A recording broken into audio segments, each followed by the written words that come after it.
Good morning.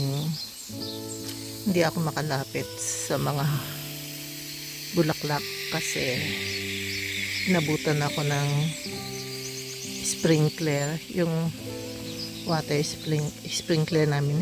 Hindi rin ako makapunta dyan kasi basa lahat, no? So well, anyway, good morning. Kagigising ko lang pero kailangan kong i-video kasi mainit na naman ngayon, no? Although cloudy ngayong umaga, pero mainit mamayang tanghali pag lumabas yung araw, no? Ito na itsura ng garden. May 4 ngayon. Nandito pa rin ako sa likod. Ito na ang itsura niya. So, naglinis na ako, hindi ko na video. Ako nang gumawa kasi wala na akong hardinero. Yung water pressure, hindi pa nga ako tapos eh. Ayan o, marumi pa dyan sa area yan. Hindi ko pa yan naayos. Ayan. So, pero nagtanim na ako ng mga kamatis kasi yung kamatis ko naglalakihan na. Ayan o. So, ang marami pa kamatis, siguro mga 4 pa itatanim ko. Tapos ang susunod, mga ano ba yun? Chili tsaka paprika, capsicum, yun ang isusunod ko. Tapos yung mga buto na, yung mga seeds na pang summer talaga, kagaya ng mga beans, malunggay, yung pwede na talaga makasurvive kasi pag gabi hindi na gaanong malamig. Tapos ito na yung mga ano ba to? Namumulaklak na lahat. Strawberries, no? Itong bago, ewan ko. Ang tamad mamulaklak. Pero ito yung mga dati pa rin. Yung iba dinagdagan ko, yung iba dati na dyan, no? So, lapit ako maski basa. Yung ito yung mga maliliit na beds. Ito yung mga roses. Yung allium malapit nang bumuka. Nakikita ko na. Ayan o.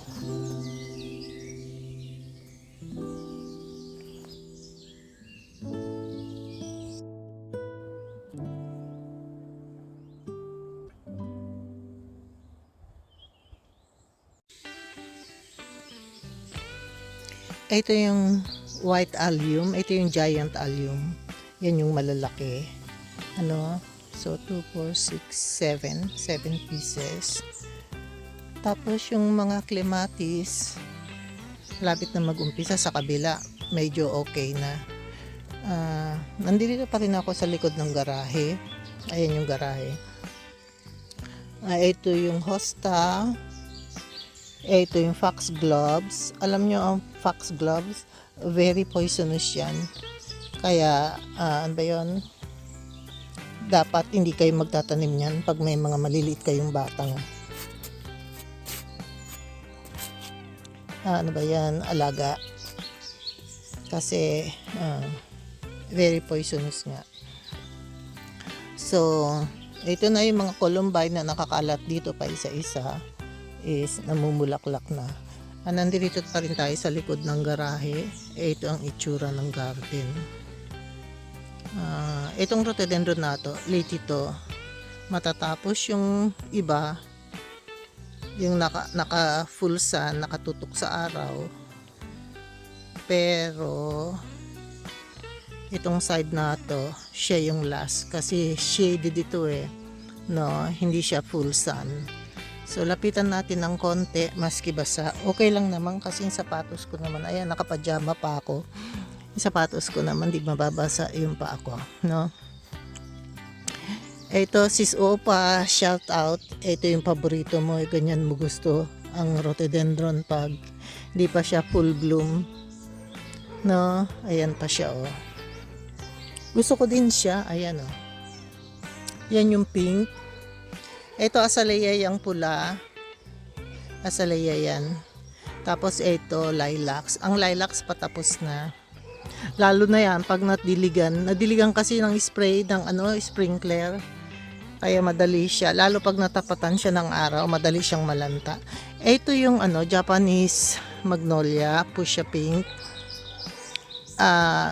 Tapos na yan, patapos na. Pero buong summer, merong lumalabas na pa isa-isa. Naiiwan, kagaya niyan, oh. Tapos na silang lahat, merong lumalabas na isa pa na nakakalat. Pa isa-isa, hindi naman marami, hindi kagaya talaga pag season niya last week. Ang dami-dami talaga, punong-puno, walang dahon, puro bulaklak lang. No? Tapos itong columbine, ayan oh. Mga hindi ko yan tinanim, kalat lang yan dito. No, hindi ko na tinanggal. So, narinig niyo mga ibon, ang ingay-ingay. Ito yung lilacs, full bloom na, patapos na rin. No, yung rhododendron, lapitan nga natin. Yung puting rhododendron, itong rhododendron na to, tapos na to. Ayan oh. Pero ito na yung mga kasunod niya. Ayan. Sayang to, nasa likuran. No, wala na kasi ako mapagtaniman noon eh. Nasa puno na yung sa harap. No. O tingnan mo to mga ibon. Pag nandirito ako, ang ingay-ingay nila. O tumahimik sila. Para kasi akong threat dito sa lugar na to eh. Although, sa amin tong garden, pero sila kasi yung permanent borders. Ito yung ililipat kong blackberries. Ililipat ko yan sa harapan. Kasi ito yung thornless walang thorn talaga to. At saka ito, ang lalaki ng bulak, ang lalaki ng bunga at ang tamis. Kaya lang, ayan, namumulaklak na siya. Oh. Ay, may buds na. Ayan, may mga buds na. Kaya lang, hindi siya ganong matamis dito. Kasi naglakihan na itong mga puno dito. Itong lilacs at saka itong white magnolia, naglakihan na. So, wala na siyang sun na nakukuha. So, titignan natin. At saka alam nyo, itong walnut ko, tinamaan ng frost. Kaya yung mga bulaklak niya namatay. So, palagay ko, walang walnut this year. Ito, full bloom na yung snowballs. So, nandito tayo sa likod, pero lalabas na tayo. Maiksi lang to Kailangan ko pakita sa inyo kasi mabilis ang rhododendron pag pag nag-bloom siya. Pag hindi nyo siya nakuha ng, tingnan nyo yung puti. Last week, bonggang-bongga yan. Ngayon tapos na. Kasi nasikatan siya ng araw ng 1 week. Tapos na talaga. Ito na ngayon. Ito na yung sumunod. Tsaka yung mga nasa likod. No, pupunta tayo sa likod. Tsaka yung candy tops at tsaka atong aurelia, tapos na rin. Mga spring flowers yan. Ito, campanula. Blue ang flowers niyan. Yan ang susunod. At tsaka itong yellow azalea. Ano yan? Lemon lime ang kulay. Tsaka itong orange. At tsaka yung orange na azalea doon. Nasa pagitan yung yellow. Ito na yung tawag dito, snowballs. Tingnan nyo, ito yung pinakamagandang anggulo ng garden. Kaya lang natakpan eh. Kasi ito yung white, ayun yung pink, ito yung orange. No? So, ito na yung Rosarium utescens. Mauna siya talagang mamulaklak sa lahat. Ayan no, rose yan. Ayan yung background niya sa likod. Yung snowballs.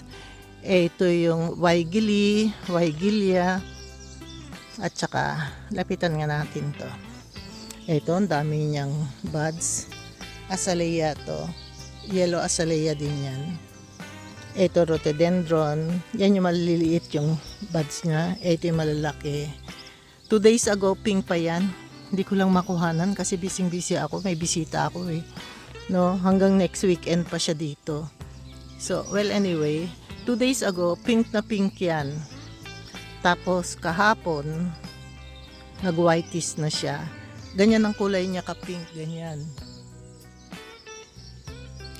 Kahapon, nag-white na siya. Hanggang ngayon na. Kaya kinuhanan ko na siya maski na basa dito sa area.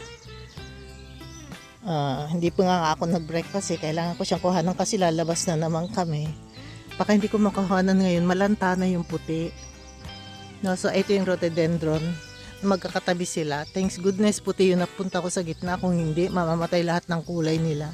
Isa lang ang kulay hanggang doon, no. Yan talaga ang pinaka kulay ng rhododendron. Tignan niyo yung puti, tapos na. Yung lilacs tapos na rin kasi full sun dito, nandito talaga yung araw. Ayan, oh. Hindi ko alam kung anong pangalan nito sa English. Sa German, Buche ang pangalan na yan. Ano yan? Hardwood, ginagawang furniture. Sabi ng hardinero, wag ko daw tanggalin. Hindi ko naman yan tinanim, ligaw lang yan dyan. Wag ko daw tanggalin. Kasi wala na daw puno dito, naubos na. Kasi nga pinaputol namin yung mga namatay na pine trees, no? Tsaka fir trees. So, sabi niya pag ayaw ko daw talaga, tsaka ko siya tanggalin, no? So, sana matanggal ko kung lumaki siya. Ewan ko, may mga roses dito. Ayan, may buds na, oh. Saan pa? Hindi kita makita. Ayun. Ayan yung buds. May mga buds na. Although, lilinisin ko pa sana ito, hindi ko mo nililinisin. Ano to Geranium microrhizum. Kulay pink din ang bulaklak niyan. Mga 1 week pa mamumulaklak na yan. Nakita nyo, puro buds. Ayan, ang daming buds.